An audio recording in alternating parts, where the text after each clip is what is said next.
สาธุชนคนดีทุกท่านการดำเนินชีวิตของคนเรานั้น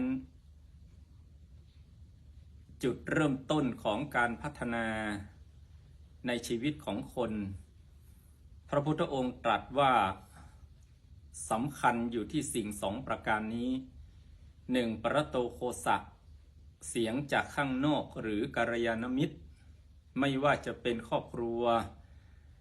ครูบาอาจารย์ในโรงเรียนเพื่อนฝูงในสังคมแม้แต่สื่อสังคมออนไลน์ก็ถือว่าเป็นปรโตโคสะกัลยาณมิตรที่มีอิทธิพลต่อการเจริญรุ่งเรืองของคนคนหนึ่งสองโยนิโสมนสิการคือการรับข้อมูลข่าวสารแล้วนำมาพินิจพิจารณาไตร่ตรองด้วยสติปัญญาตนเองจึงทำให้คนคนนั้นเจริญรุ่งเรืองพัฒนาก้าวหน้าในชีวิตได้ด้วยเหตุนี้พระพุทธองค์จึงตรัสให้ความสำคัญกับกัลยาณมิตรคนแรกของลูกก็คือพ่อแม่สถานะของพ่อของแม่นั้นพ่อแม่เป็นพระอรหันต์ศักดิ์สิทธิ์ประจำบ้านเป็นพระอาจารย์ประจำชีวิตเป็นพระพรหมลิขิตชีวิตลูกเป็นพระอรหันต์ศักดิ์สิทธิ์ประจำบ้านน่าจะตรงกับภาษาบาลีที่ว่าเป็นอาหุนยบุคคลคือผู้ควรแต่แก่การรับทักษิณาทานเสมือนพระองค์หนึ่งเลยทีเดียวที่ว่าเป็นพระศักดิ์สิทธิ์นั้นเพราะพระที่ศักดิ์สิทธิ์ก็คือพระที่ทำให้ชีวิตเราหรือสามารถที่จะเสกสิ่งที่เราต้องการสิ่งที่เป็นประโยชน์กับเราได้เมื่อเรามาพิจารณาดูว่าชีวิตของเราสิ่งไหนที่สำคัญที่สุดสิ่งที่สำคัญที่สุดก็คือลมหายใจในตัวเรากับอวัยวะร่างกายรูปร่างหน้าตาของเรา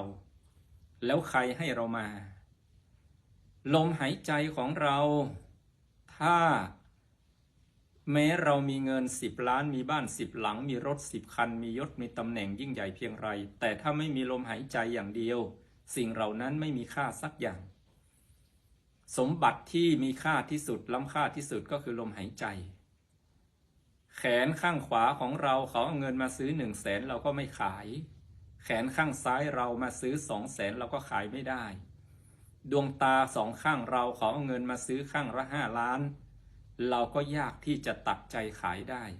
ถามว่าใครให้เรามาด้วยเหตุนี้พ่อแม่จึงเป็นเสมือนพระที่ศักดิ์สิทธิ์เพราะเสกตาให้เรามาดูเสกหูให้เรามาฟังเสกจมูกให้เรามาหายใจเสกปากให้เรามากินเสกตีนเสกมือให้เรามาทำงานเสกสตางค์ให้เราใช้ฐานะของพ่อของแม่จึงเป็นพระอรหันต์ศักดิ์สิทธิ์ประจำบ้านอาหุนยบุคคลของลูกเป็นพระอาจารย์ประจำชีวิตภาษาบาลีว่าเป็นบุรพาจารย์อาจารย์คนแรกสอนให้นั่งให้นอนให้ยืนให้เดินสอนให้กินสอนให้ถ่าย